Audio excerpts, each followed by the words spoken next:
Life is all about experiences. Some of them occur naturally, others you have to create yourself. When I started riding scooters a few years ago, I wanted to experience everything they had to offer, and I figured riding them long distances would equate to bigger experiences. Last year, I rode 1,000 miles with two friends and a film crew around Lake Michigan. This year, I've decided to ride solo and unassisted over 2,500 miles to Las Vegas, Nevada. In this adventure, I call one lap, one way.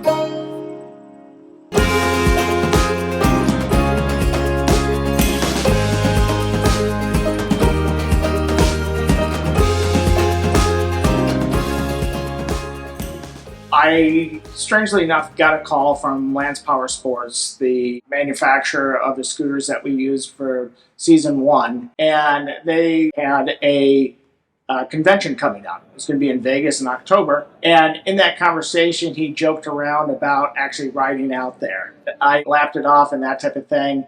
And then a few weeks later, actually started thinking about that. And I thought, well, this ride might be possible. So that's how, season 2 wound up starting.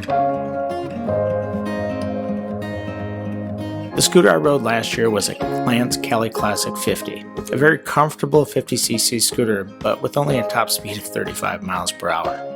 And for this trip, I needed a lot more power. Luckily, Lance builds the same Cali Classic model in a 169cc fuel-injected model. Secondly, I needed to be completely self-sufficient. Not only would I be doing all the navigation and filming along the way, but I needed to carry all my gear, including cameras, clothes, spare parts, tools, and yes, an extra fuel can to get me through some of the longer, less inhabited areas of our country. And finally, I needed a great route. For this trip, I decided to stay primarily on historic Route 66. This ride was to be a 10-day adventure beginning in my hometown of Grand Haven, Michigan, leaving the Midwest, crossing the Great Plains, up and over the Rocky Mountains, and ending in the jewel of the Mojave Desert, Las Vegas, Nevada. Day 1, I planned on doing about 350 miles, starting in Michigan, going through Indiana, and then on to Illinois. I'm walking, but all these thoughts are running. Yelling, catch me if you can, and I'm wondering if I should chase behind or stop wondering and try to take a stand. Oh, and they keep asking where the hell I'm going. Who I'm here for the rest of my life. Well, I don't know where time is gonna take me. No, I'm just trying to take my time. For the first 100 miles, things were going great. The only annoyance was the extra weight from all the gear on the back of my scooter. It made steering feel really unusual, like I was doing a wheelie the entire way. So I decided to pull over and make a little adjustment. And that's when I had my first real problem. To be safe, I pulled off the road as far as I could, put it on its center stand, and the extra weight, sure enough, made the bike tip over. It was a real struggle getting this bike back up. I had no idea how to do it. I'd never been trained to do it, and the extra 100 pounds or so didn't make it any easier. Eventually I got the bike standing again, but I was exhausted. And this is a real reminder of the potential perils that lay ahead. For this trip, I could not rely on the help of others and quickly realized I needed to be more careful and thoughtful in my actions. That was not fun. I parked a little too close to the soft gravel. And all this extra weight on there, that's not easy to get back up. So it's getting my knee a little bit, but hey, at least I wasn't trapped. Eventually I dusted myself off, fired my scooter back up, and took off, heading into Indiana.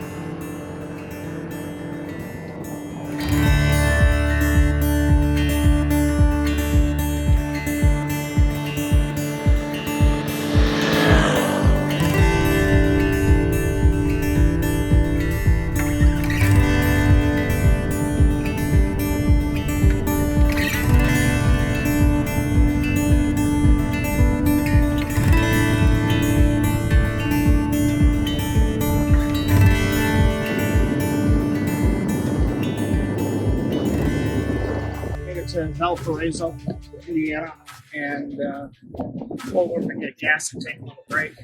And for some reason, I've got a gas leak. I've got gas, I wouldn't say pouring out, but it's definitely dripping out. I'm going to take the seat cover off and take a look at the tank and see what's going on. I don't know if it's an overflow or whatnot, but I'm going to take a real quick break here and see what I find out.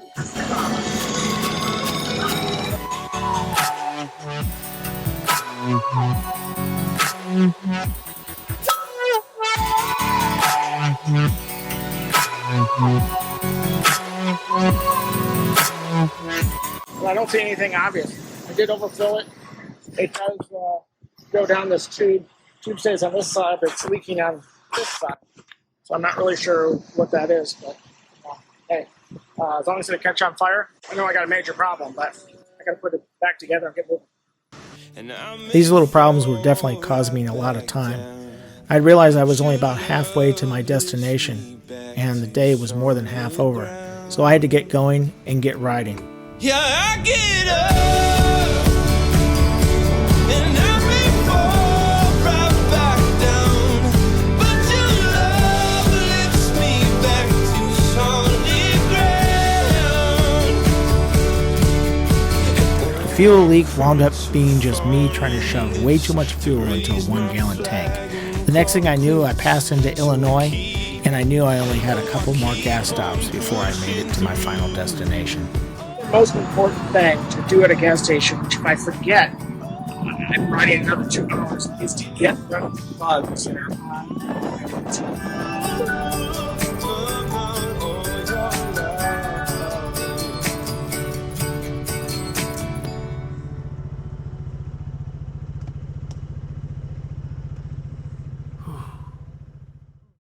All right, so day 2 begins. I'm just putting stuff on the scoot. Got my overnight bag packed away in the trunk, and got my camera bag. Got everything kind of situated on the scooter. Got to push off here in a couple minutes and be on my way. I was really excited about getting the day started. The first day was my trial run, and everything was working perfectly. I had a couple of points of interest along the way. The first one was less than 45 minutes away. The weather was perfect for riding, so I was ready to go.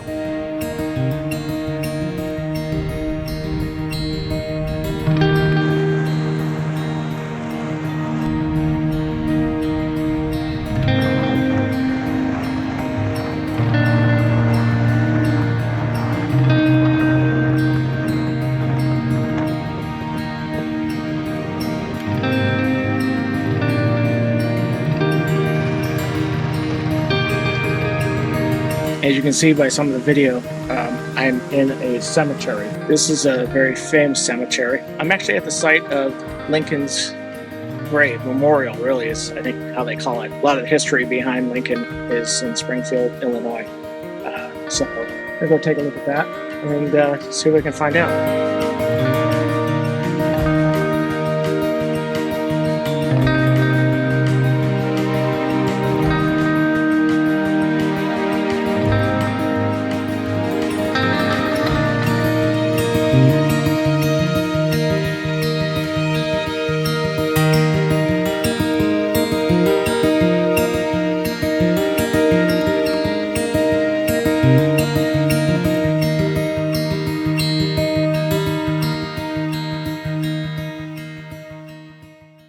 Just left Lincoln's Tomb. I can't seem to get any of my map programs to work.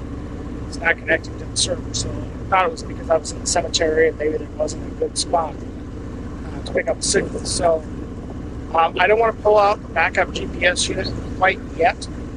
So I'm going to try to ride a little bit and guess at the route that I'm going to take to try to get down to my next location. Here goes nothing.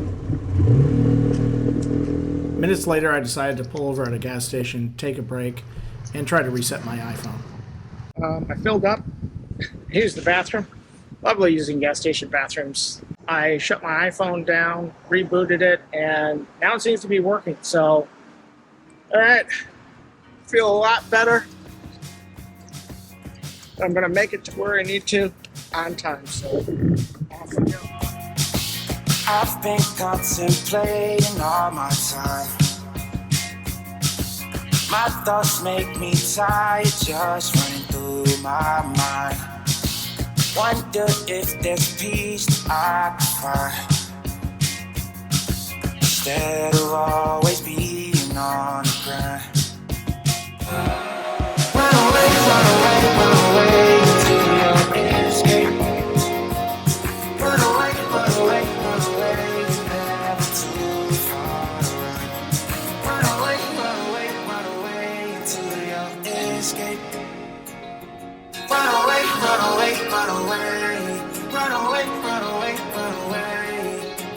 It was midday and I arrived at my next destination. Crossing over the Mississippi River, leaving Illinois, I was in downtown St. Louis, Missouri. And the one thing I wanted to see in St. Louis was the Arch.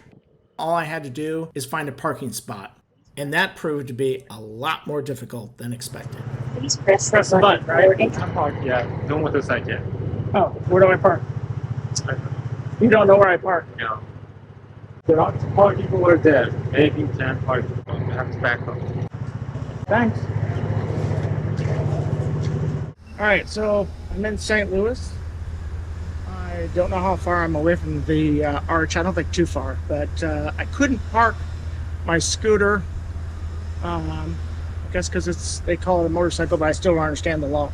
So in St. Louis, apparently motorcycles can't park in parking. They got to find some awkward place to park. So I'm parked here. I'm close to the actual parking meter thing, so I'm gonna tie my bike up to that, I guess, try to get all my stuff off of it, and go visit the Arch. So looking forward to it, but it took a little bit of time just to find a place to park my scoot. So oh well, let's go have some fun. I kind of forgot how massive this thing is.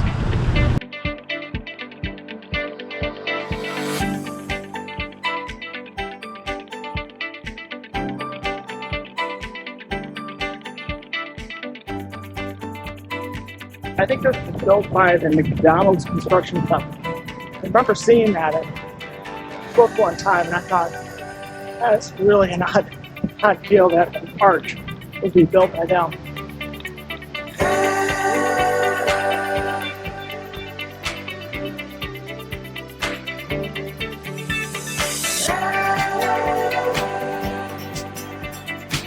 I didn't get to enjoy the Arch as much as I wanted to today. I've got a lot of riding ahead of me.